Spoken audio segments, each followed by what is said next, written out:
हम भी मूर्ति उपासक नहीं है, हम मूर्ति की पूजा नहीं करते। मूर्ति का मतलब होता है मन गढ़ंत बनाई हुई आकार, उसको मूर्ति कहते हैं। हम मूर्ति बिल्कुल आगे से मूर्ति पूजा। आज आप कहीं भी जाइए, जैसे कि आपने सुना होगा, मजाक सा लगता है कि एक कुत्ते ने लघु शंका कर दी एक पत्थर पे गांव के बाहर, तो एक व्यक्ति निकलता हुआ आया, और किसी ने पानी डाल के दिया, दूसरा आया, उसने उसमें और पानी डाल दिया, तीसरे ने डाल, चौथे दिन मंदिर बन गया। अब ये बोगस, ये क्या है प्रभु? This is bogus. आज इसके लिए हमें फाइट करना चाहिए।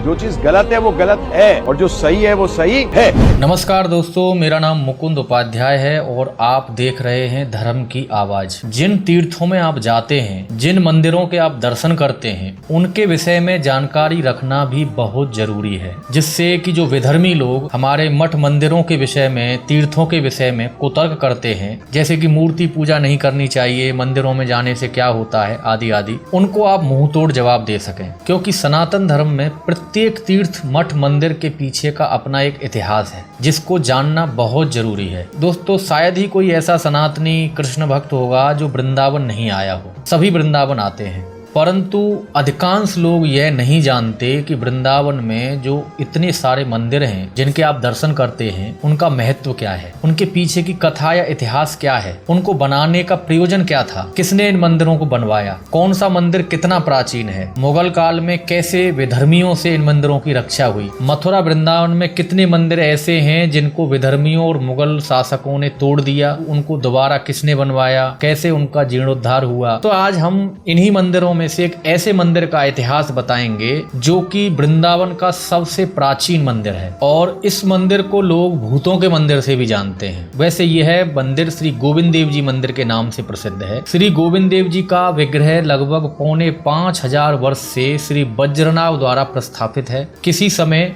यह स्थान गोमा टीला के नाम से विख्यात था। गोविंद देव जी कितनी ही बार आतिताइयों के आक्रमण से बचकर इस टीले के नीचे दबे पड़े रहे। 4500 वर्ष के अंतराल में कितनी ही बार ठाकुर जी लोखा छिपी खेलते रहे। फिर 500 वर्ष पूर्व श्री रूप गोस्वामी की कृपा से इनका प्राकट्य माघ शुक्ल पंचमी विक्रम संवत 1536 ईस्वी में हुआ। उत्खनन कर्ताओं ने प्रत्यक्ष अनुभव किया कि भूमि गीली पड़ी है, क्योंकि न जाने कब से एक गाय नित्य वहां आकर दूध छुआ जाती थी। गुप्त रूप से यही इनका भोग आहार था। श्री रूप गोस्वामी पाद ने 1565 ईस्वी में जयपुर के राजा मानसिंह को प्रेरणा देकर श्री गोविंद देव जी के मंदिर का भव्य निर्माण लाल पत्थरों से करवाया था। यह श्री गोविंद देव जी मंदिर 12 वर्षों में बनकर तैयार हुआ था। प्राचीन मंदिर के जो निर्माता थे वह कूर्मकुल पृथ्वी राजाधिराज वंश के महाराजा भगवान दास जी के सुपुत्र राजा मानसिंह थे। आमेर नरेश राजा मानसिंह ने योगपीठ का निर्माण किया। योगपीठ का निर्माण करा करके श्री गोविंद देव जी के लिए आभूषण तथा पोशाकें आदि भी भेंट की। आमेर नरेश भगवान दास और मानसिंह ब्रज संस्कृति के बड़े ही प्रेमी थे। ब्रज के महात्माओं के प्रति बड़ी श्रद्धा रखते थे। अकबर के शासनकाल से पूर्व ब्रज के मंदिरों पर जो निर्माण कार्य पर रोक लगी थी, इन दोनों ने मिलकर उसे हटवा दिया था। तब जाकर वृंदावन, गोवर्धन, गोकुल आदि में मंदिर बनने शुरू हुए। अकबर बादशाह के पश्चात राजा मानसिंह राजकाज के दौरान जब भी आगरा में होते तो अवकाश मिलने पर ब्रज के महात्माओं का सत्संग लाभ उठाते थे। उत्तर भारत का उन दिनों यही मंदिर सर्वश्रेष्ठ माना जाता था। राजा मानसिंह प्रत्येक कार्तिक मास में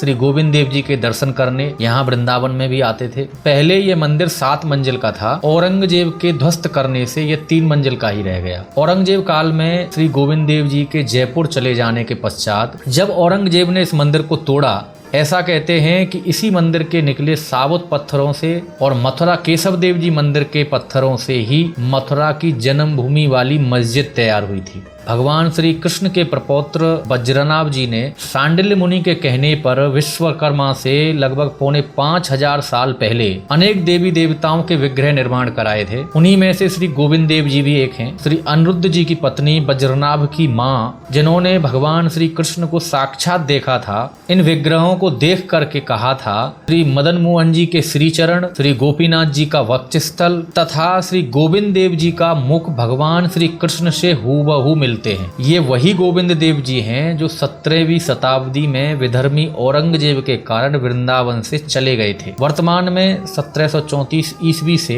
जयपुर में ही विराज रहे हैं। वज्रनाभ जी के पश्चात लगभग 2000 वर्ष के पूर्व अंतिम 40 वर्ष तक भारत में यक्ष जाति ने शासन किया। फिर 320 ईस्वी में गुप्त वंशजों के यक्षुओं ने शासन किया। गुप्त वंश वैष्णव थे। फिर एक बार समय पलटा। सन 1018 ईस्वी के आसपास महमूद गजनवी ने आक्रमण किया। वह जब कूच करता हुआ मथुरा वृंदावन पहुंचा तो ब्रजवासियों ने श्री गोविंद देव जी के श्री विग्रह को गुप्त रूप से वृंदावन में गोमा टीला नामक स्थान पर छिपा दिया। उसके पश्चात कितने भी शासक आए गए, बड़ा लंबा समय बीता। फिर विक्रम संवत 1537 में जब श्री चैतन्य महाप्रभु जी वृंदावन आए, यवन शासक मात्र यहाँ शिकार खेलते थे। श्रीमन महाप्रभु चैतन्य देव की प्रेरणा से श्री रूप गोस्वामी के स्वप्न आदेश से माघ शुक्ल पंचमी विक्रम संवत 1992 में श्री गोविंद देव जी का पुनः प्राकट हुआ। 400 वर्ष तक मुगल शासन के बाद पुनः फिर समय ने पलटा खाया। सन 1718 से 1803 ईस्वी तक 85 वर्ष तक मथुरा वृंदावन में जाट मराठा गणों का आधिपत्य रहा।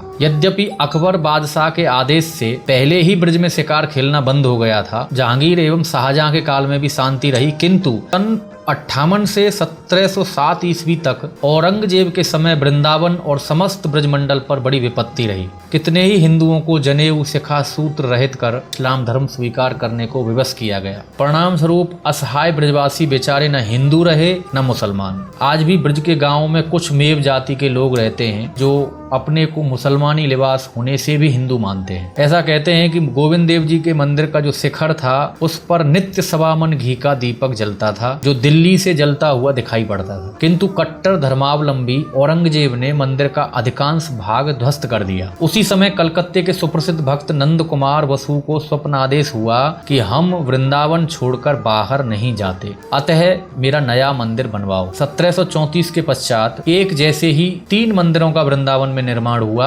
गोविंद देव मंदिर, गोपीनाथ मंदिर, श्री मदन मोहन मंदिर। पहले श्री गोविंद देव जी वृंदावन में अकेले ही विराजते थे। 17 वर्षों के पश्चात राधा जी की मूर्ति विग्रह उड़ीसा से चलकर वृंदावन आई और श्री गोविंद देव जी के बाईं ओर स्थापित हो गई। प्रश्न यह उठता है कि श्री राधा रानी मूर्ति के रूप में इतने दिनों पश्चात कैसे आई। एक बार 16वीं शताब्दी से पहले यवनों के भय से राधा विग्रह रूप को ब्रज वृंदावन में आए उड़ीसा के एक बृहदभान नामक सदगृहस्थ वैष्णव ब्राह्मण अपने साथ घर ले गए थे। बड़े चाव से घर पर राधा जी के विग्रह की सेवा पूजा किया करते थे। उनके मरने के बाद घर के लोगों द्वारा उचित सेवा न संभाल पाने के कारण राधा जी की मूर्ति को राजा प्रताप रुद्र के पास भेज दिया। राजा ने लक्ष्मी की मूर्ति समझकर राधा जी को श्री जगन्नाथ जी के बाईं ओर चक्रवेड़ नामक स्थान पर विराजमान करा दिया। उन्हीं दिनों एक विचित्र चमत्कार हुआ। एक ही समय राजा प्रताप रुद्र के पुत्र राजकुमार पुरुषोत्तम को एवं गदाधर गोस्वामी के शिष्य को एक साथ स्वप्न हुआ कि मेरे प्राणनाथ वृंदावन में प्रकट हो चुके हैं, मैं लक्ष्मी नहीं हूँ, मुझे तुरंत वृंदावन भेज दो। ऐसा एक साथ स्वप्नादेश सुनकर राजा ने तुरंत पालकी में सुव्यवस्थित गदाधर के शिष्यों द्वारा श्री राधा जी का विग्रह वृंदावन के लिए भेज दिया। सभी वैष्णवों ने वृंदावन पहुंचकर बड़े भव्य स्वागत समारोह के साथ 1553 ईस्वी में विवाह महोत्सव मनाते हुए श्री गोविंद देव जी के बाईं ओर श्री राधा विग्रह को स्थापित कर दिया। श्री गोविंद प्राकट्य सन 1536 में हुआ। श्री राधा रानी संग परस्पर मिलन 17 वर्षों बाद सन 1553 ईस्वी में हुआ। अकबर बादशाह ने उन्हीं दिनों श्री गोविंद देव जी के नाम से 200 बीघा जमीन देने का फरमान जारी कर दिया था। पीछे औरंगजेब ने इसे इस्लाम धर्म के विरुद्ध कहकर निरस्त कर दिया। तानाशाही आदेश में औरंगजेब की धर्मांधता सुनकर उस समय के सेवायत श्री शिवराम गोस्वामी जी श्री राधा गोविंद जी को लेकर जयपुर की राजधानी आमेर चले गए थे। उस समय आमेर नरेश राजा जय सिंह के सुपुत्र राम सिंह प्रथम की देखरेख में सन 1679 ईस्वी में काम्यवन कामा में पहुंचकर श्री राधा गोविंद देव जी को स्थापित कर दिया। जयपुर शहर बसने के बाद सन 1772 ईस्वी में सवाई जय सिंह ने पुनः कामवन से श्री गोविंद देव जी को अपने निवास चंद्र महल के जय निवास उद्यान में विराजमान कर दिया ताकि सदा वे गोविंद देव जी के सन्मुख ही रह सकें। तब से अब तक लगभग 270 वर्षों से श्री राधा गोविंद देव जी जयपुर में ही भक्तों के वशीभूत होकर श्री विग्रह रूप से दर्शन दे रहे हैं। तो दोस्तों, श्री गोविंद देव जी मंदिर का जो यह पुरातन इतिहास था वो आपको कैसा लगा कमेंट बॉक्स में जरूर बताइए। अगले वीडियो में सनातन धर्म से संबंधित और कोई अद्भुत अविश्वसनीय अकल्पनीय जानकारी लेकर जरूर हाजिर होंगे। दोस्तों, धर्म की आवाज चैनल के माध्यम से हम सनातन धर्म में चल रहे पाखंडवाद एवं अंधविश्वास के खिलाफ निर्भीकता से आवाज उठाते हैं और विषय अनुसार सनातन के धर्माचार्यों, विद्वानों, महापुरुषों के वक्तव्यों के द्वारा शास्त्रोक्त विधि से उनका खंडन भी कराते हैं। तो यदि आपने हमारा धर्म की आवाज यूट्यूब चैनल सब्सक्राइब नहीं किया है तो अवश्य करें। धर्म की आवाज फेसबुक पेज को फॉलो करें, धर्म की आवाज इंस्टाग्राम को भी फॉलो करें, जिससे कि सनातन धर्म से संबंधित सभी जानकारियां आप तक पहुंच सकें। वीडियो को लाइक शेयर अवश्य करें। आज के लिए इतना ही। देखते रहिए धर्म की आवाज।